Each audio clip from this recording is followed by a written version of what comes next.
Praise the Lord. मसीह में मेरे प्रिय लोग, भाई बहन, विश्वासी, नज़दीक और दूर से सुनने वाले हर एक श्रोताओं के लिए प्रभु यीशु मसीह में मेरा प्रेमी सलाम। मैं 2 मिनट से प्रार्थना करना चाहता हूँ। खुदा बाप आसमानी, हम आपको धन्यवाद देते हैं कि ये दिन तूने हमें दिखाया और आज ये वीडियो जो हम बना रहे हैं प्रभु, उन विश्वासियों के लिए जो सत्य को जानना चाहते हैं, उन्हें दे प्रभु कि हर कान इसे सुने और उनके मन की शंकाएं दूर हो। और प्रभु, हम बड़े नम्रता से आपके पवित्र आत्मा के अधीनता में होकर हमारे शब्दों को, हमारे सोच विचार को तेरे वचनों के अनुसार तौलते हुए बोलने की तू हमें क्षमता दे, सहायता कर। दुआ प्रभु यीशु के नाम में मांगते हैं, आमीन। मसीह में मेरे प्रिय लोगों, पिछले दिनों से कई वीडियो का वायरल होते हुए हम लोग देख रहे हैं। शेखर डेविड और डैनियल राज, इनका वननेस और ट्रिनिटी की डिबेट में, ये डिबेट आज के दिन थी 4 तारीख सैटरडे, मगर ये डिबेट हो नहीं पाई, कैंसिल हो गया। इसकी जगह हमारे भाई डैनियल राज, पास्टर डैनियल राज जो है वो ऑनलाइन वीडियो चला रहे हैं। अब आप ये बात को जानना चाहिए कि कल जो उन्होंने वीडियो दी, उस वीडियो में उन्होंने ऑनलाइन में बहुत सारी बातें बताई, जिसके लिए मुझे भी कुछ बातें अपने लोगों को बताना बहुत ज़रूरी है। क्योंकि आप आधा आधा बात बताए, सिक्के के इस बाजू वाली बात भी लोगों को जानना ज़रूरी है। सबसे पहले आपने आरोप लगाया कि हमने प्रोटोकॉल को चेंज किया। प्रोटोकॉल को चेंज करने का मतलब यह है, हमने पिछले आपके क्लिप देखने के बाद जहां आपने हमें कल्ट बोल दिया, कल्ट का लीडर शेखर डेविड बोल दिया, माना कि आप इसको कल्ट बोलते हैं, लेकिन जब हम लोग आपके पास डिबेट के लिए आ रहे हैं तो आपने ये शब्द से हमें स्वागत ना करिए ना। अगर हमने आपका जवाब नहीं दे पाया तो आप हमें जो नाम रखना है रखिए। हम तो आपके पास में एक मसीह भाई बन के आ रहे हैं, आपने हमें बोला कल्ट का लीडर शेखर डेविड आ रहा है। खैर, हमने फिर भी आपके पास आने की तैयारी करी। हमने कभी अपनी तरफ से मना ही नहीं किया। हाँ, हमने प्रोटोकॉल चेंज करी नहीं, करने के लिए आपसे रिक्वेस्ट किया। क्योंकि प्रोटोकॉल जब बनता है वो 2 पार्टियों के समक्षता में बनती है, यानी दोनों पार्टी साथ में बैठकर प्रोटोकॉल बनाते हैं कि ये कैसा होगा डिबेट। पर आपने जो प्रोटोकॉल बनाया वो आप अकेले ने बनाया। आपका प्रोटोकॉल में इस डिबेट के माध्यम में सिर्फ एक व्यक्ति, जो आपकी बेटी होगी, वो बैठी रहेगी मॉडरेटर की जगह। जो बेल दबाना है, टाइम बताना है, वो मॉडरेटर का काम होता है। लेकिन आप गूगल में जरा चेक करके देखिए मॉडरेटर का मीनिंग क्या होता है। दूसरी बात जो है, डिबेट जो है ऑडियंस के सामने होता है। दोनों भी पार्टी रहते हैं और दोनों पार्टी बात करने के टाइम ऑडियंस इसलिए होता है कि दोनों पार्टी को देख सके। और कुछ सवालें ऑडियंस के पास भी होती है। जब डिबेट हो जाता है तो वो लोग भी, ऑडियंस को भी डिबेटर के साथ में सवाल जवाब करने का मौका देता है। लेकिन आपने जो प्रोटोकॉल बनाया, आप अकेले, और हमारी रिक्वेस्ट यही थी कि सिर्फ प्रोटोकॉल थोड़ा सा चेंज करो, कुछ नहीं तो कुछ नहीं। हमने 50 की तो बात ही नहीं करी। हमने बोला कि 10 पास्टर आपका हो जाए, एक 10 पास्टर हमारा हो जाए, ताकि हम लोग बात करने के टाइम पे अगर कुछ ऊंच नीच हो जाए तो पास्टर्स लोग करेक्शन कर सकते। आप सब्जेक्ट के बाहर जा रहे हैं, आप ये विषय को तोड़ रहे हैं, ऐसा पास्टर्स लोग हमें करेक्शन कर। जब वहाँ कोई सुनने वाला ही नहीं होगा तो आपको और हमको, अगर हम सब्जेक्ट से बाहर जाएं, जैसे अभी आप ये डिबेट के माध्यम से, बैप्टिज्म का डिबेट था, लेकिन आपने कल के वीडियो में कितने सारे सब्जेक्ट ले लिए। सरपेंशिड ले लिया, बाय विलियम का, ब्रनम का नाम ले लिया, और उसके बाद में आपने औरतों का ले लिया। मतलब आपने बहुत सारे सब्जेक्ट को छेड़ दिया। ऐसा नहीं होना चाहिए करके ऑडियंस होते हैं जो हमको डिबेट को बनाए रखने के लिए। सो डिबेट होता क्या है, इसकी इम्पोर्टेंस क्या है, अगर आप देखेंगे तो आपको पता चलेगा। नहीं है तो हमारे पास में कुछ डिबेट्स के क्लिप्स हैं, हम आपको भेजते हैं, आप देखिए। और आपने इसके पहले जो डिबेट किया था वी चंद्रा एंजल से, वो कहीं से बात कर रहा है, आप कहीं से बात कर रहे हैं, आप वायर निकाल रहे हैं, तो पब्लिक देख रही है। तो हम ऐसा नहीं करना चाहते थे। हम चाहते थे कि बिल्कुल आमने सामने बैठ के बात हो। और आपको डिबेट का अर्थ ही नहीं मालूम पाशा जी। कारण मैं आपको बता रहा हूं, आपने कभी आमने सामने बैठ के डिबेट किया ही नहीं। मैंने देखा नहीं आपको। मैंने आपका सिर्फ ऑनलाइन बात करते हुए आप अकेले बैठ के बात कर रहे, यही मैंने देखा। ऑनलाइन में आपने बात करा, ऑनलाइन में जवाब दिया, लेकिन आपने आमने सामने बैठ के एक बोर्ड, एक चौक, एक पेंसिल लेकर आपने एक्सप्लेनेशन दे के, ऐसा आपने डिबेट मैंने तो नहीं देखा। इसीलिए आपको डिबेट का मीनिंग समझ में नहीं आया। डिबेट का मीनिंग है कि हम दोनों के वार्ताहत, आप भी अपने बातों को रखेंगे, हम भी अपनी बातों को रखेंगे, और फिर वहां पर एक निर्णय भी तो होना चाहिए कि आपने क्या बोला, हमने क्या बोला, एक निर्णय भी तो होना चाहिए। तो आपने वो प्रोटोकॉल जो बनाया वो अपनी ओर से बनाया, चाहिए ताकि हम दोनों मिलकर प्रोटोकॉल बनाते। प्रोटोकॉल बनने के बाद हमने आपको ये बात बताई, थोड़ी सी करेक्शन करने की, ऐसा नहीं होना चाहिए, ऐसा होना चाहिए। इस मिसअंडरस्टैंडिंग में जो मध्यस्थ लोग थे बात कर रहे थे, आपने बोला मध्यस्थ का नाम लो। मध्यस्थ का नाम क्या जरूरत है?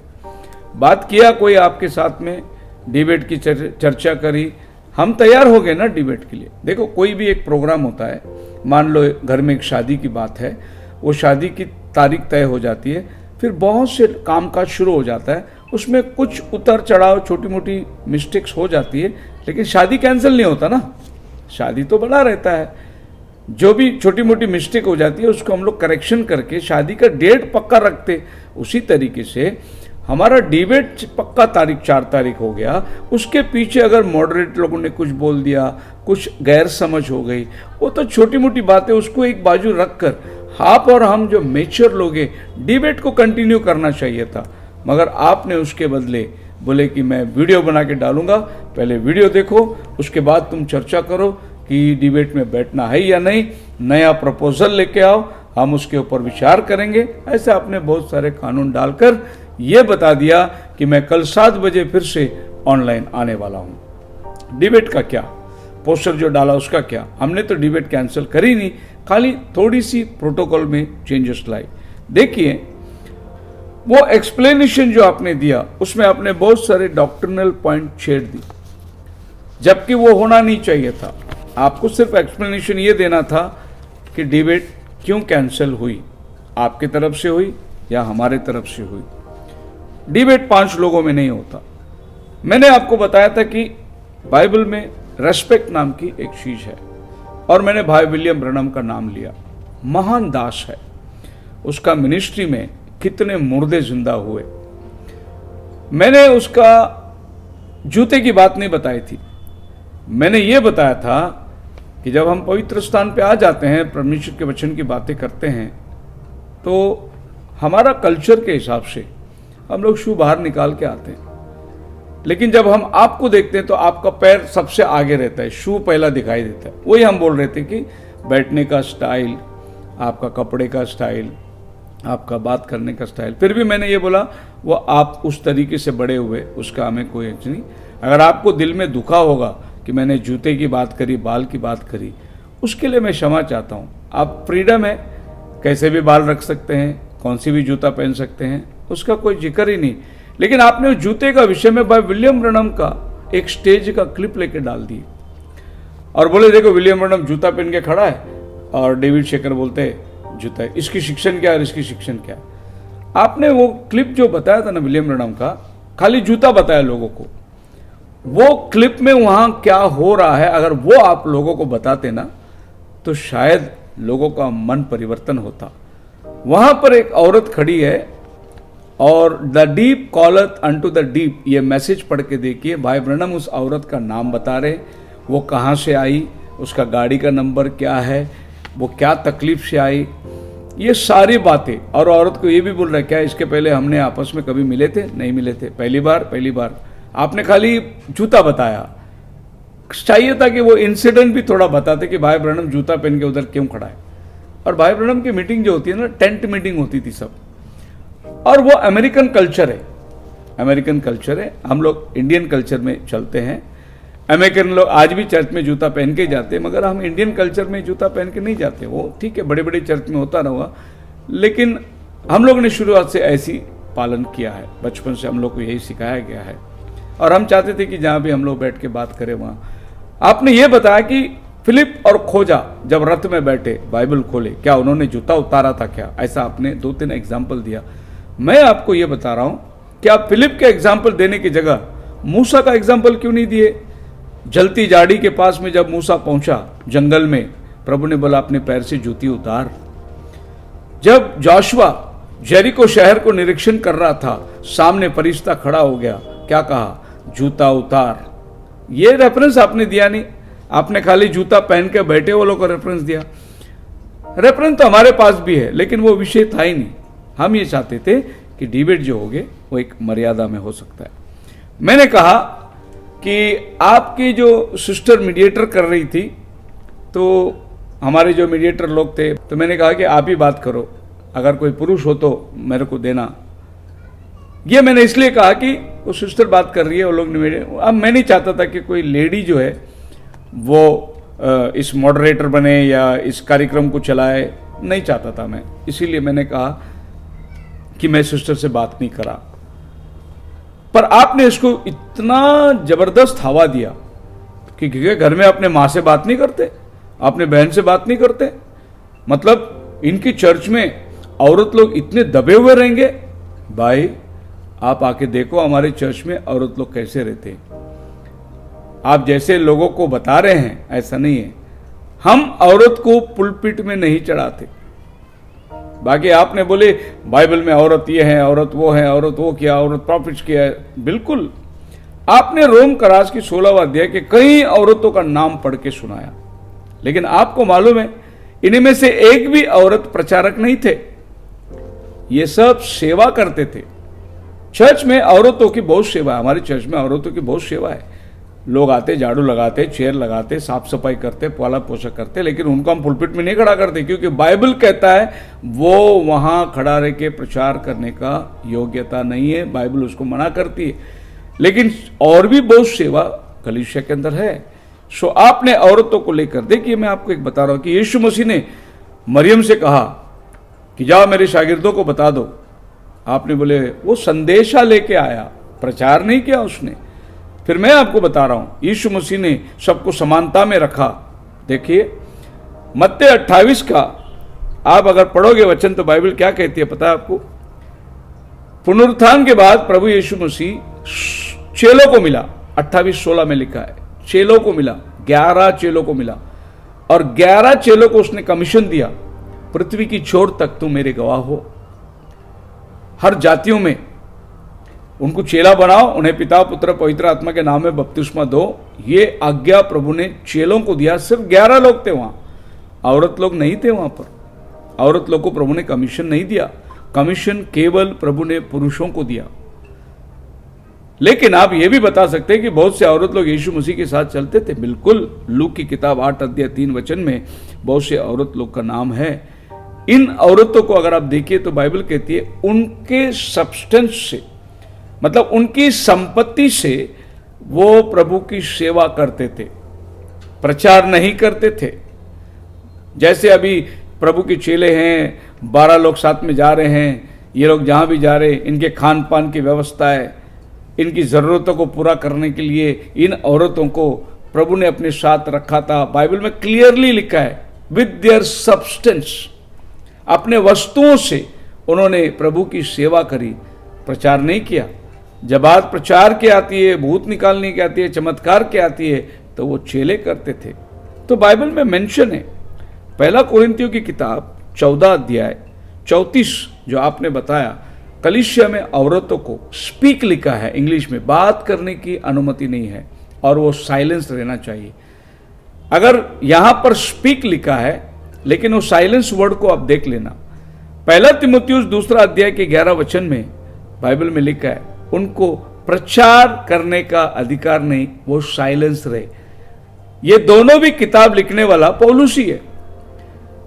कोरिन्थियों को लिखता है वो बात ना करे कलीसिया में, तीमुथियुस को लिखता है वो प्रचार ना करे, लेकिन दोनों जगह में साइलेंस जो है वो एक ही चीज है। मतलब स्त्री को बोलने का अधिकार नहीं। पर आपने हमारा डिबेट को छोड़, ये लोग ये मानते हैं, ये लोग ये मानते हैं। भाई, हम जो भी मानते हैं ना, वचन के आधार पे मानते हैं। हम वचन को आपको प्रूव करके दिखाएंगे। प्रभु ने भेजे हुए लोगों में एक भी पास्टर करके नहीं भेजा था, शेपर्ड करके नहीं भेजा था। वास्तविक रूप में भी पास्टर का मतलब शेपर्ड है, भेड़ों को चराने वाला। पतरस को प्रभु ने बोला, तू मुझसे प्रेम करता है, मेरे भेड़ों को चरा, मेरे भेड़ों को रखवाली कर। किसी भी स्त्री को प्रभु ने ये वाली जिम्मेदारी नहीं दी, भेड़ों को चराना या भेड़ों की रखवाली करना। मत्ती 28:16 के अंदर क्लियरली 11 चेलों को प्रभु ने कमीशन दिया, उधर एक भी स्त्री नहीं थी। मसीह में मेरे भाई, मैंने कहा था कि हम तैयार हैं, वो आपने नहीं बताए। आपने खाली वो क्लिप बताए जहां आपको सपोर्ट चाहिए थी। लेकिन लास्ट में मैंने आपको यह बताया था, जो हुआ भाई, पर डिबेट के लिए तो हम तैयार हैं। हमने आपको यह भी बताया, वो क्लिप भी है।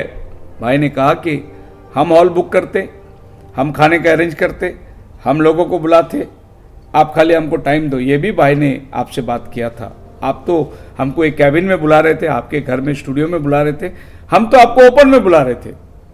हम ऐलान करेंगे, जितने लोग आने दो, उनका सब इंतजाम, हॉल का इंतजाम वो हम करेंगे करके बाहर ने आपसे बात किया था।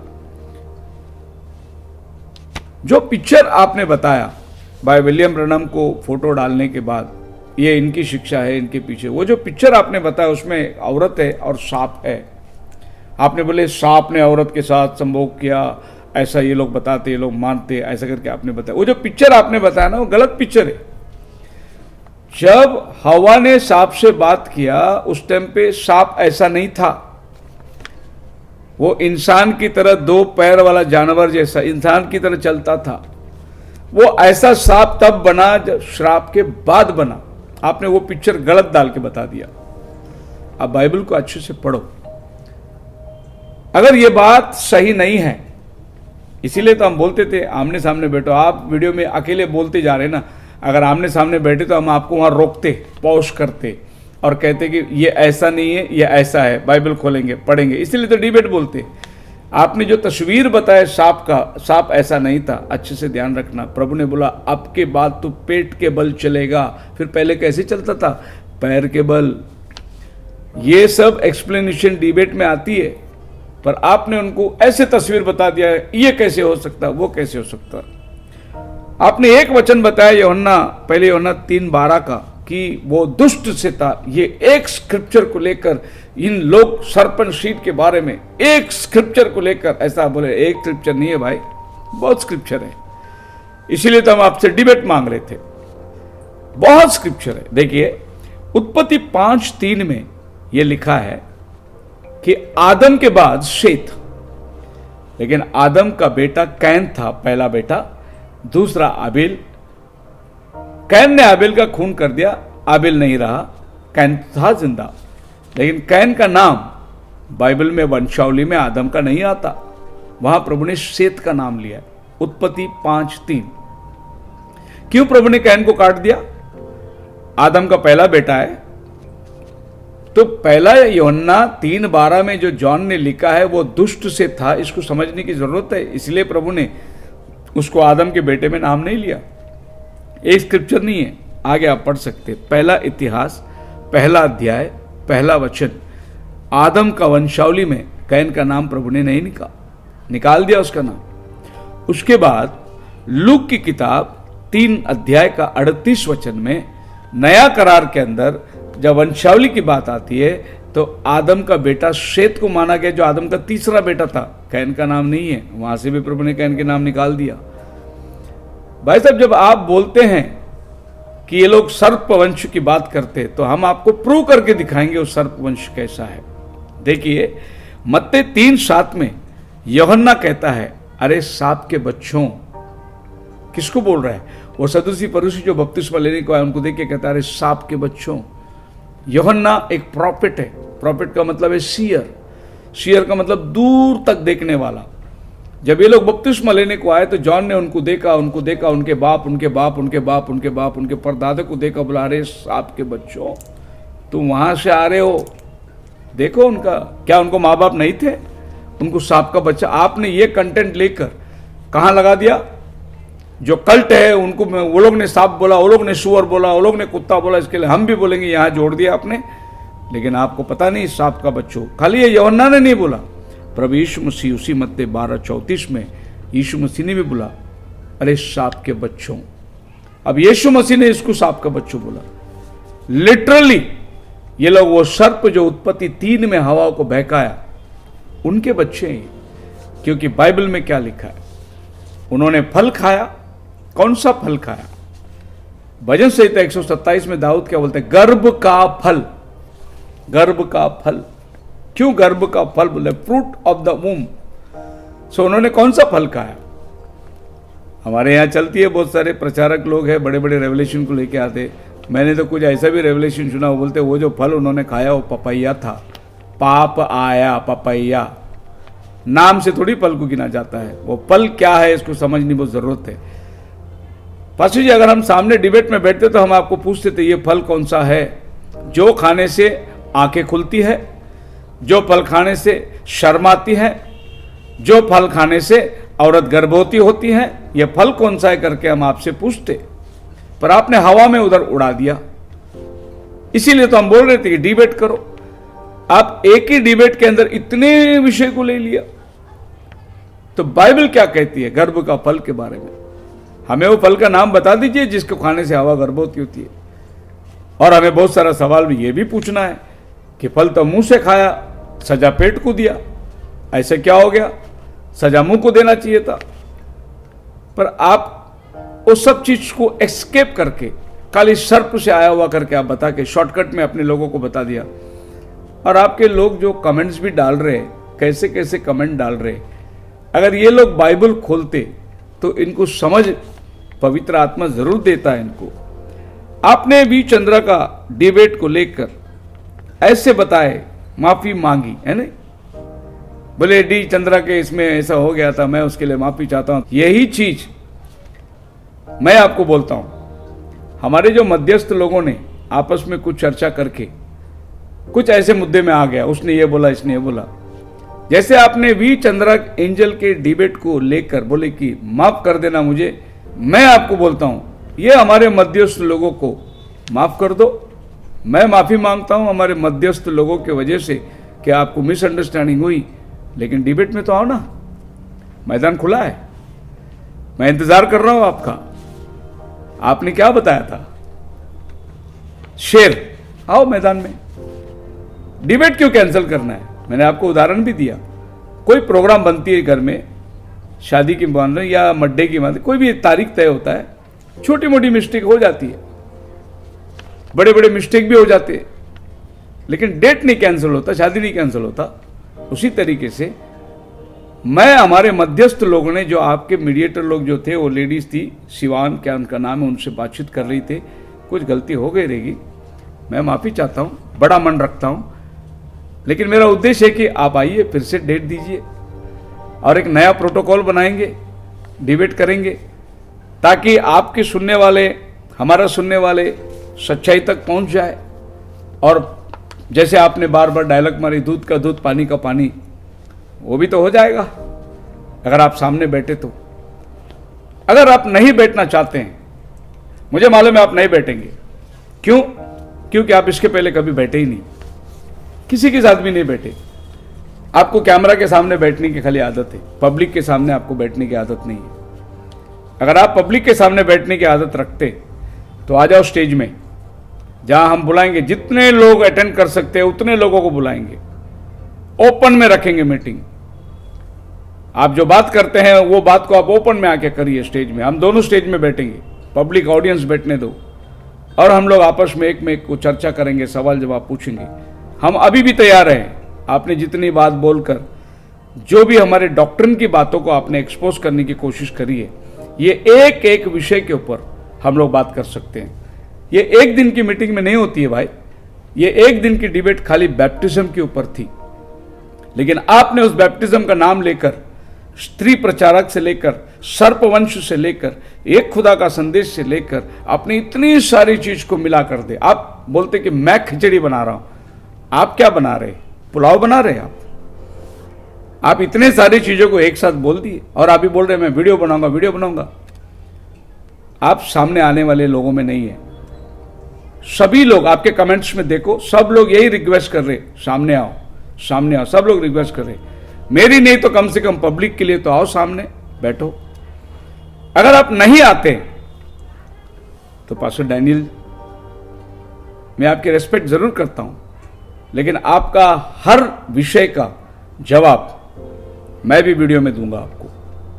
आप मत सोचिए कि हम खामोश रह जाएंगे, नहीं, हम आपको जवाब जरूर देंगे। और हर सब्जेक्ट को जो आपने बोला, एक एक सब्जेक्ट को लेकर हम वीडियो बना के जाएंगे। आखिर में पास्टर डैनियल एक बात और मैं बताता हूं आपको, वो क्लिप में डालूंगा आपको, और ये मेरे आपके साथ दावा है।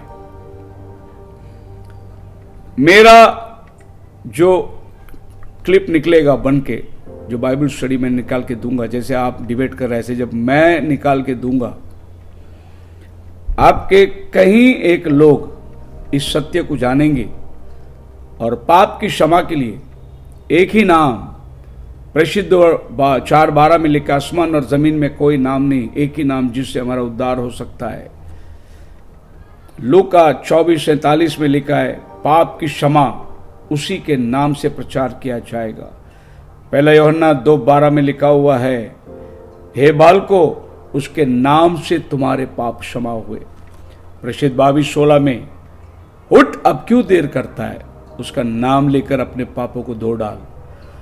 प्रसिद्ध 38 में, मन फिरा और पश्चाताप करो पाप की क्षमा के लिए, प्रभु यीशु मसीह के नाम से बपतिस्मा लो, तो तुम पवित्र आत्मा का दान पाओगे। प्रसिद्ध 8:16 में, पवित्र आत्मा उन पर ना उतरा था क्योंकि उनका बपतिस्मा प्रभु यीशु मसीह के नाम से हुआ था। प्रसिद्ध 10:48 के अंदर, और उन्होंने विश्वास किया, प्रभु यीशु मसीह के नाम पर उनका बपतिस्मा हुआ। प्रसिद्ध 19:5 में, उनका बपतिस्मा प्रभु यीशु के नाम से हुआ। मैं रेफरेंस दे रहा हूं, आप एक रेफरेंस दीजिए। मत्ती 28:19 के अनुसार बाइबल में बपतिस्मा किधर हुआ?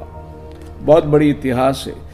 आखिरी शिष्य जॉन रेवलेटर 100 सदी तक था और कलीसिया की स्थापना हुई। पौलुस आगे सेवा को लेकर गया, तिमोथियुस आगे सेवा को लेकर गया। किसी ने भी मत्ती 28:19 के अनुसार उस वचन को दोहरा के बपतिस्मा नहीं दिया। इसीलिए मैं आपसे कहता हूं, जब ये बपतिस्मा की सच्चाई को लेकर मैं आऊंगा, आपके कहीं एक लोग जो प्रभु के चुने हुए हैं, वो बपतिस्मा लेंगे प्रभु यीशु मसीह के नाम से। और मैं आपको दावा करता हूं, यीशु मसीह के नाम से बपतिस्मा लिया हुआ एक व्यक्ति को आप दोबारा पिता, पुत्र, पवित्र आत्मा के नाम से बपतिस्मा दिला के दो, ऐसा आपसे कभी नहीं हो सकता। लेकिन मैं हजारों की लाइन लगा दूंगा आपके सामने, आप ही के लोगों को यीशु मसीह के नाम से, जिनको प्रभु अपने पास बुलाता है। वचन में लिखा है, प्रेरित 13 अध्याय के अंदर लिखा है, जो अनंत काल के जीवन के लिए चुने हुए थे, उन्होंने विश्वास किया। ये सबके लिए नहीं है, ये मिस्ट्री की बात है। इसीलिए 7वां दूत आकर जब तुरी फूंकता है, मिस्ट्री खुलता है। क्या मिस्ट्री खुलता है? यही द मिस्ट्री ऑफ गॉड। आप पढ़िए रेवल्यूशन 10:7, आपने पढ़ के सुनाया था वहां पर। ये लोग कहते हैं भाई ब्रनम 7वां दूत, अजी भाई ब्रनम ने कौन सा तुरी फूंका? जब 7वां दूत तुरी फूकेगा, परमेश्वर के गुप्त मनोरथ बात, the mystery of God should be finished. Mystery of God, God का एक बहुत बड़ा मिस्ट्री है, जिस मिस्ट्री को रोमन कैथोलिक लोगों ने त्रैक्यता में बदलकर परमेश्वर को 3 टुकड़े में बांट दिया। वो 3 नहीं है, वो एक ही है। ये मिस्ट्री प्रभु ने अंतिम दिनों में अंतिम नबी के द्वारा ये मिस्ट्री को खोल दिया है। इसीलिए आज हम लोग उस शिक्षण पर आए जो आदि अपोस्तल लोगों की शिक्षण थी, बेसिक शिक्षण थी। आप बहुत सारी चीज़ों को पढ़ के सुनाए। यीशु ने प्रार्थना किया, पिता ने ऊपर से आवाज़ दिया, ये सब आपने पढ़ के सुनाए, लेकिन इसकी मिस्ट्री आपने लोगों को नहीं सुनाया। वो मिस्ट्री हमारे पास है। डिबेट में आओ, आप तारीख दो, हम अरेंज करते, हॉल, खाना, लोगों का इंतज़ाम हज़ारों लोग आने थे, हम इंतज़ाम करते, आप खाली हमको तारीख दो। खुदावन आपको आशीष दे, आपकी तारीख का मैं इंतज़ार करता हूँ। अगर आप तारीख नहीं दिए और वीडियो बनाते ऑनलाइन आते रहे तो हम भी फिर वीडियो बनाकर आपसे मुलाकात करते रहेंगे। खुदावन आपको आशीष दे। प्रभु में प्रेमी सलाम। आमीन।